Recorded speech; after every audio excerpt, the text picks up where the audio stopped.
आप वो भोजन कर रहे हैं जो आपके शरीर को ऊर्जा देता है या सिर्फ पेट भर रहे हैं? और आयुर्वेद कहता है कि हम जो भी खाते पीते हैं वो सिर्फ हमारे शरीर को नहीं बल्कि हमारे मन को भी प्रभावित करता है। तो आइए आज के इस वीडियो में हम जानते हैं कि कैसे सही खान पान से आप स्वस्थ शरीर और शांत मन पा सकते हैं। नमस्कार, मैं वैशाली हिरमेले, आपकी स्वास्थ्य सारथी फ्रॉम MW आयुर्वेदा से। यदि आप भी चैनल पर पहली बार आए, वीडियो पहली बार देख रहे हैं तो जल्दी से चैनल को सब्सक्राइब कर लीजिए, क्योंकि ऐसी हेल्थ से जुड़ी सही जानकारियाँ मैं आपके लिए रोज लाती रहती हूँ। आयुर्वेद में खान पान को शरीर और मन दोनों के लिए बहुत इंपॉर्टेंट माना गया है, क्योंकि सही खान पान का पालन करने से न केवल हमारे शरीर को पोषण मिलता है बल्कि हमारा मन शांत और संतुलित भी रहता है। तो आइए थोड़ा गहराई से जानते कि खान पान का सही तरीका क्या होना चाहिए। पहला तरीका, भोजन के चयन में संतुलन। आयुर्वेद के अनुसार संतुलित भोजन में सभी 6 रसों का होना बहुत जरूरी होता है। जैसे पहला, मीठा। मीठे में आप अनाज, दाल, दूध और फल का इस्तेमाल कर सकते हैं। दूसरा, खट्टा। खट्टे में आप नींबू, इमली और दही का इस्तेमाल कर सकते हैं। तीसरा, नमकीन। नमकीन में आप समुद्री नमक और काले नमक का इस्तेमाल कर सकते हैं। चौथा, कड़वा। कड़वे में आप मेथी और करेले का उपयोग कर सकते हैं।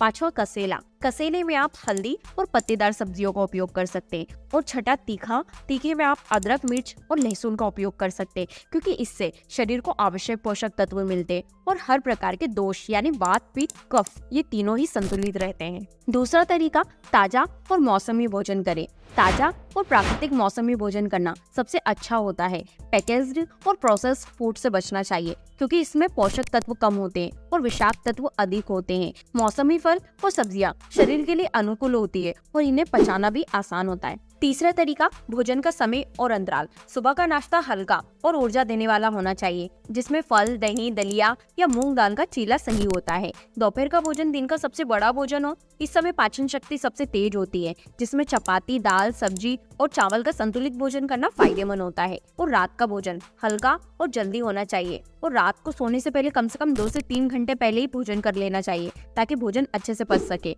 और 2 भोजन के बीच पर्याप्त अंतर रखें, ताकि पाचन तंत्र को आराम मिल सके। चौथा तरीका, खाने का सही तरीका। पहला, ध्यान पूर्वक खाएं। भोजन करते समय टीवी, फोन या बातचीत में उलझने की बजाय ध्यान से खाना खाएं। इससे पाचन बेहतर होता है और शरीर भोजन को पूरी तरीके से अवशोषित कर पाता है। दूसरा तरीका, छोटे छोटे निवाले लें। बड़े निवाले लेने से पाचन में दिक्कत होती है। धीरे धीरे और छोटे निवाले लेकर खाने से खाना अच्छे से हजम होता है। तीसरा तरीका, सही मात्रा में खाएं। भोजन की मात्रा इतनी होनी चाहिए कि पेट के 3/4 भाग भरे हो और 1/4 भाग खाली रहे। इससे पाचन शक्ति को काम करने का पर्याप्त स्थान मिलता है। पांचवा तरीका, पानी पीने का सही तरीका। पहला, भोजन से पहले। खाना खाने से 30 मिनट पहले पानी पिए, ताकि शरीर की पाचन क्रिया सही ढंग से काम कर सके।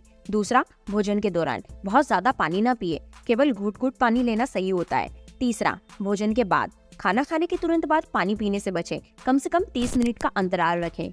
छठा तरीका, शरीर के लिए अनुकूल भोजन करें। हर व्यक्ति का शरीर अलग होता है, इसलिए अपनी प्रकृति के अनुसार भोजन करना चाहिए। आयुर्वेद में 3 प्रकार की शरीर की प्रकृति मानी जाती है। जैसे पहली, वात प्रकृति। वात शरीर वाले लोगों को गर्म, तेलिए और भारी भोजन करना चाहिए और उन्हें ठंडी चीजों से बचना चाहिए। दूसरी, पित्त प्रकृति। पित्त प्रकृति वाले लोगों को ठंडे, मीठे और हल्के भोजन की जरूरत होती है। तीखा और मसालेदार भोजन कम करना चाहिए। तीसरी, कफ प्रकृति। कफ प्रकृति वाले लोगों को हल्का, गर्म और मसालेदार भोजन फायदेमंद होता है। दूध और मीठी चीजों से बचना चाहिए। सातवां तरीका, मौसम के अनुसार खान पान। आयुर्वेद के अनुसार बदलते मौसम के साथ हमारे भोजन में भी बदलाव होना चाहिए। जैसे गर्मी में ठंडी और हल्की चीजें जैसे तरबूज और खीरा खाना चाहिए।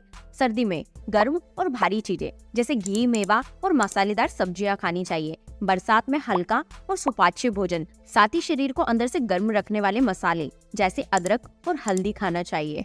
आठवां तरीका, मन और खान पान का संबंध। आयुर्वेद में माना जाता है कि हमारा मानसिक स्वास्थ्य भी हमारे खान पान से जुड़ा होता है। भोजन को हमेशा शांत और सकारात्मक मनोदशा में खाएं। इससे आपका मन भी शांत रहेगा और आपका शरीर भी पोषण को अच्छे से अवशोषित करेगा। नवा तरीका, खाने के बाद की आदतें। भोजन के बाद तुरंत सोना नहीं चाहिए। थोड़ा टहले, ताकि पाचन सही ढंग से हो सके। भोजन के बाद बाई करवट लेटना भी पाचन में मददगार होता है। 10वां तरीका, भोजन में प्रेम और आभार का भाव। आयुर्वेद के अनुसार भोजन का संबंध न केवल हमारे शरीर से बल्कि एक आध्यात्मिक प्रक्रिया भी है। जब आप भोजन ग्रहण करें तो उसमें प्रेम और आभार का भाव रखें। इससे भोजन के पोषक तत्वों का असर और भी बढ़ जाता है और इन सभी तरीकों को अपनाने से शरीर में ऊर्जा, मन में शांति और समग्र स्वास्थ्य बना रहता है। सही खान पान से आप सिर्फ शारीरिक स्वास्थ्य ही नहीं बल्कि मानसिक और भावनात्मक संतुलन भी प्राप्त कर सकते हैं। तो आज के इस वीडियो में हमने जाना कि सही खान पान न केवल हमारे शरीर को ताकत देता है बल्कि हमारे मन को भी शांति और संतुलन देता है। याद रखें कि जो हम खाते वही हम बनते भी है। इसलिए अगली बार जब भी आप भोजन करें तो इसे सिर्फ पेट भरने के लिए नहीं बल्कि अपने तन और मन को संवारने के लिए खाएं। सही भोजन का चुनाव आपकी सेहत की सबसे बड़ी ताकत है। तो आज से ही अपने खान पान में बदलाव करें और स्वस्थ खुशहाल जीवन की ओर कदम बढ़ाएं। वीडियो में दी गई जानकारी यदि आपको अच्छी लगी हो तो वीडियो को लाइक करें, शेयर करें, कमेंट करें और इसी तरह की हेल्थ से जुड़ी सही जानकारियों के लिए चैनल को सब्सक्राइब करना बिल्कुल भी ना भूलें। मिलते हैं अगले वीडियो में, तब तक के लिए नमस्कार।